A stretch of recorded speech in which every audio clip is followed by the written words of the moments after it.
소득공제 받는 건 알겠는데요. 생명보험사 쪽 설계사 말이 세제 적격 상품은 나중에 연금 받을 때 세금을 납부해야 돼서 그 소득공제 받을 때랑 비교했을 때 그게 그거라고 그러던데요. 근데요, 정말 이럴 땐 제가 어떻게 설명해야 되죠?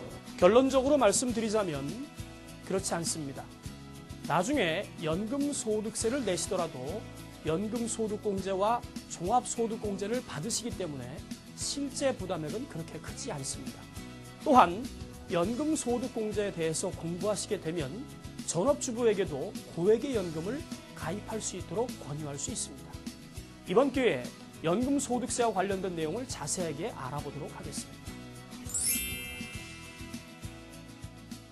먼저 연금저축의 연금소득세는 납입액 중에서 소득공제 혜택을 받은 부분과 전체 이자에 대해서만 과세합니다.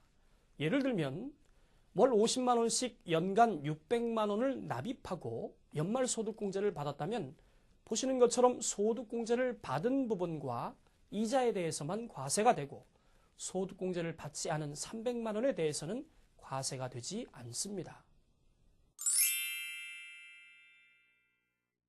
그럼 소득공제를 받은 부분과 이자에 대한 연금소득세는 어떻게 과세할까요? 연금소득세는 연금을 지급받을 때 주민세를 포함해서 5.5%를 원천 징수한 후에 연말에 종합소득과 합산해서 세액을 계산합니다. 원천 징수액이 많을 경우에는 환급을 받으실 수도 있습니다. 또한 연금소득에 대해서도 소득공제 혜택이 있다는 거 알고 계시죠? 연금소득공제는 연간 900만 원 한도로 가능한데요. 아래 표를 보면서 설명을 드리도록 하겠습니다. 먼저 보시는 표에 보시면 연금소득공제액을 산출하는 방법은 크게 4단계로 4구간으로 볼 수 있는데요. 첫 번째 구간은 350만 원 이하 수령액 총액이, 두 번째 구간은 350만 원 초과 700만 원 이하, 세 번째 구간은 700만 원 초과 1,400만 원 이하, 네 번째 구간은 1,400만 원을 초과하는 것입니다. 연간 받은 연금 금액의 총액이 350만 원 이하라면 1구간에 해당하는 금액으로 전액 다 소득공제를 받을 수 있습니다. 두 번째 구간에 해당하는 350만 원을 초과하되 700만 원이 되지 않는 경우에는 350만 원을 기본으로 공제받고 추가로 더해서 350만 원을 초과하는 금액에 40%에 해당하는 금액을 더해서 합계해서 소득공제를 받을 수 있습니다.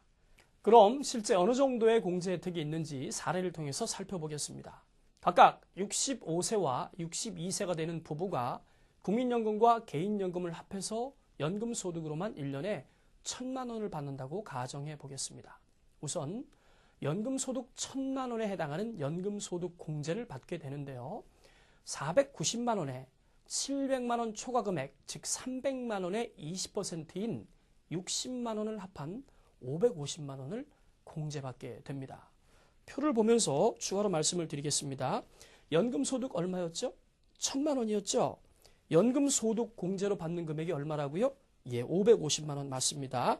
여기에 더해서 종합소득공제금액이고 기본공제 1인당 100만 원씩 부부니까 2명, 그 다음에 경로우대공제금액 100만 원, 이어서 표준공제 60만 원을 합하면 360만 원까지 공제를 받게 됩니다.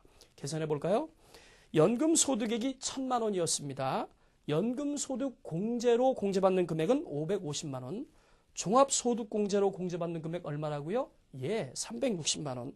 합해서 1,000만 원에서 550만 원과 360만 원을 빼게 되면 과세 표준액이 산출되죠? 그 금액 얼마일까요? 예, 도표에 보시는 것처럼 90만 원에 해당이 합니다. 이 90만 원은 세율 1구간에 해당하므로 8.8%를 곱하게 되면 산출되는 세액은 79,200원이 산출되게 됩니다. 이해되시죠? 그런데 앞서 말씀드린 바와 같이 연금 지급할 때 5.5%의 소득세, 즉 1,000만 원에 5.5%인 55만 원이 원천 징수된 상태로 이미 산출세액 79,200원 이상 초과해서 납부가 된 상태이기 때문에 당연히 초과 납입된 세금 478,800원이 환급되게 됩니다.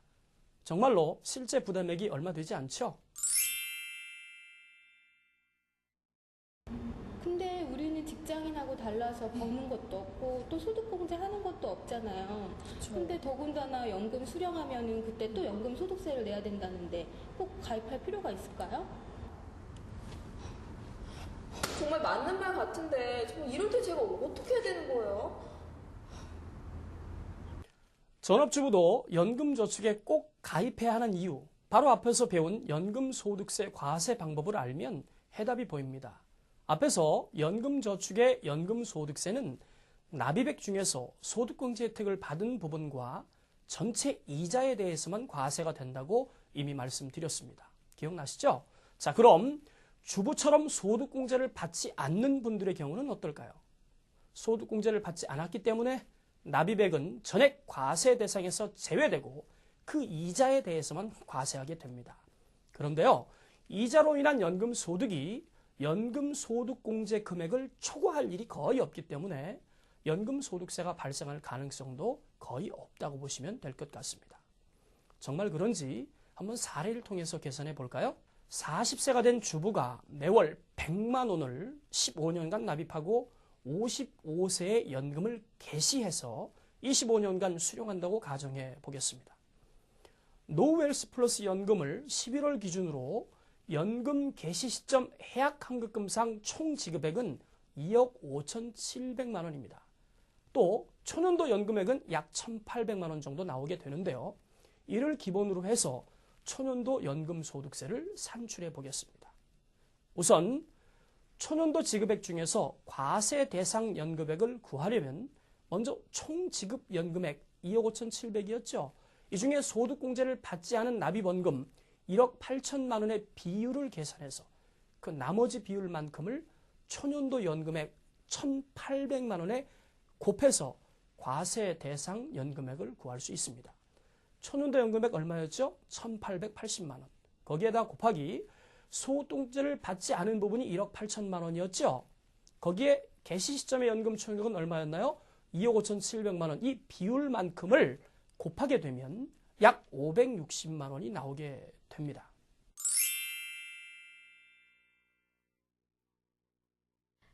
이 부분이 이해가 안 가신다고요? 제가 자세하게 설명을 해드리겠습니다.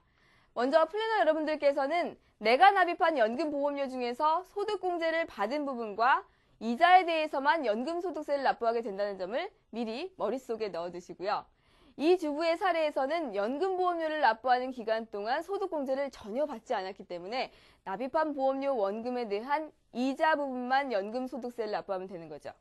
그러니까 지금 우리가 알아야 할 부분은 연금 개시 기간 전까지 쌓인 이자가 얼마인가 하는 것일 텐데요. 이것은 연금 개시 시점, 즉 55세의 연금을 일시금으로 수령한다는 가정하에 해지 환급금을 계산해 보면 약 2억 5,700만 원이 됩니다. 따라서 이자는요, 납입원금 1억 8천만 원을 뺀 금액인 7,700만 원, 7,700만 원이 됨을 알 수 있는데요. 총 연금 지급액을 재원으로 연금이 일정 기간 동안 지급되는 것이므로 이 총 연금 지급액에서 이자 부분이 몇 퍼센트를 차지하느냐를 계산해서 그 비율만큼 주부가 받는 초년도 연금액에 곱하면 실제 과세 대상이 되는 연금액을 구할 수 있다는 겁니다. 자, 한번 보실까요? 55세 해약 환급금, 즉 총연금 지급액 2억 5,700만 원 중에서 이자 부분이 7,700만 원이니까 이자 비율이 대략 30%가 되죠. 그러니까 주부가 받는 연금의 30%는 이자 부분이니까 이 부분만큼은 연금소득세를 납부해야 되는구나 라고 생각하시면 되죠. 따라서 주부가 받는 초년도 연금액 1,800만 원, 이 부분의 30%, 즉 약 560만 원에 대해서만 연금소득세를 내면 된다는 얘기입니다. 이제 아시겠죠? 그런 다음에 이 금액에 대해서 연금소득공제를 받게 되는 거죠. 과세 대상 연금액이 약 560만 원이니까 연금소득공제식에서 두 번째 구간에 해당이 됩니다. 350만 원에 350만 원 초과 금액이 210만 원. 그 210만 원의 몇 퍼센트요? 예, 40%인 86만 원을 합한 약 436만 원을 공제받게 되는 것입니다. 그런 다음에 종합소득신고를 하면서 종합소득공제를 받게 되죠. 본인만 기본공제 100만 원을 받는다고 해도 표준공제 60만 원을 더 받게 되니까 연금소득공제와 종합소득공제를 합해서 약 596만 원을 공제받게 되기 때문에 종합소득과세 표준액은 마이너스 30만 원이 됩니다. 그런데 연금소득은 지급 시 바로 5.5%가 원천징수되죠. 이럴 경우에 1,880만 원의 5.5%인 약 100만 원이 이미 원천징수가 되었기 때문에 세금을 납부한 상태이고 당연히 산출된 세액과 비교해서 초과로 납입되었기 때문에 원천징수된 세금 약 100만 원 전부를 환급받을 수 있습니다. 따라서 결론적으로 연금소득세가 전혀 없는 것과 마찬가지가 되는 거죠. 이와 같이 월 100만 원을 납입했을 경우에도 연금소득세 부담이 전혀 없기 때문에 월 25만 원 또는 40만 원 또는 50만 원을 납입한다고 해도 당연히 부담이 없겠죠. 또한 만약 전업주부가 개별적으로 국민연금에 가입해서 연간 600만 원의 연금을 추가로 받는다고 해도 연금소득세로 산출되는 부분은 아주 미미할 것입니다. 이처럼 연금저축은 연금소득세 부담 없이 노후 준비를 할 수 있기 때문에 주부님들도 오히려 월 25만 원이 아닌 월 100만 원까지 납입해서 더 풍요로운 노후를 준비하시는 게 합리적인 선택이 아닐까 생각합니다. 이렇듯 세제 적격 연금저축 상품은 국가가 국민의 은퇴자금 마련을 촉진하기 위해서 만든 세제 혜택 상품입니다. 그런데 이런 상품들이 세제 혜택을 받지 못하는 상품보다 못한다면 말이 되겠습니까? 자, 지금도 늦지 않았습니다.